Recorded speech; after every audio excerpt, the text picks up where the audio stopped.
ఓం నమస్తే. అందరికీ నమస్తే. 16వ తేదీ సాయంత్రం 4:30 గంటలకు నవతెలంగాణ అనే పత్రికలో ఒక డెస్క్ ఇన్ఛార్జిగా పనిచేస్తున్నటువంటి అనిల్ కుమార్ అనే వ్యక్తి చనిపోయాడు. గుండెపోటుతో ఉద్యోగంలో ఉండి ఆన్ డ్యూటీలో కంప్యూటర్ మీదనే ఒకటేసారి కుప్పకూలిపోయి చనిపోయాడు. కానీ అతను నాకు చాలా అత్యంత సన్నిహితుడు, మా కుటుంబానికి చాలా దగ్గర మిత్రుడు. మా పిల్లలు అతని వద్దనే అన్ని శిక్షణలు పొందారు. కరోనా టైంలో కూడా పిల్లలను తీసుకెళ్ళి అతని షాపుకి తీసుకెళ్ళి టైప్ నేర్పించి అన్ని చేయించిండు. ఒకటి ఏమిటి, అన్ని రకాలుగా నాకు చేదోడు వాదోడుగా ఉండేవాడు. అసలు సన్నిహిత మిత్రుడు, నాకు రక్త సంబంధానికంటే కూడా ఎక్కువ ఈ స్నేహ సంబంధం.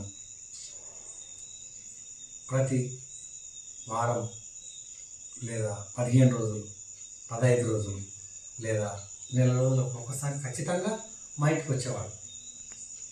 అది తప్పనిసరి. మేము వెళ్ళేవాళ్ళం కాదు వాళ్ళ ఇంటికి, కానీ అతను మాత్రం తప్పకుండా మా ఇంటికి వచ్చేవాడు. ఏదున్నా నాకు చెప్పేవాడు. నువ్వు ఒక్కడు ఉంటే చాలు నాకు అని చెప్పేవాడు. ఎన్నో ఒడిదుడుకులు ఎదుర్కొన్నాడు. ఏమో అనేక సమస్యలను ఎదుర్కొన్నాడు ఆయన. కానీ ఎప్పుడు కూడా నన్ను ఇబ్బందులకు గురి చేయలేదు. నాకు ఈ ఇబ్బంది ఉంది అని చెప్పలేదు. సాధారణంగా ఇలా వచ్చిందా. కానీ అలాంటి మిత్రుని కోల్పోయిన 3 రోజులు అవుతుంది. నేను కోల్పోలేకపోతున్నాను. సరే, అతను ఎక్కడున్నాడో, స్వర్గంలో ఉన్నాడో, నరకంలో ఉన్నాడో, ఇంకెక్కడున్నాడో, ఎక్కడున్నాడో, కానీ నేను కోలుకోలేకపోతున్నా.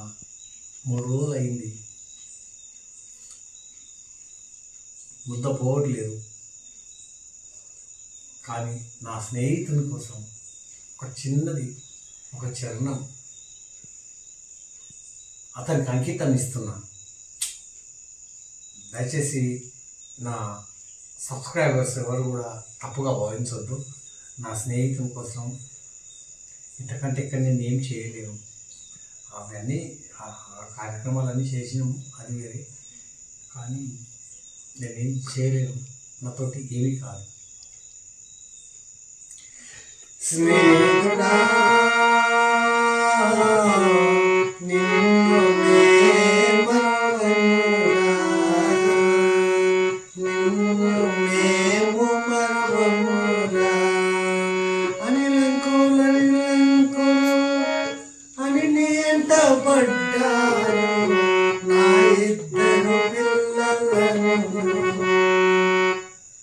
దీపావళి వచ్చిందంటే తపస్సులు నీవే కాల్చేవాడి స్నేహితుడా.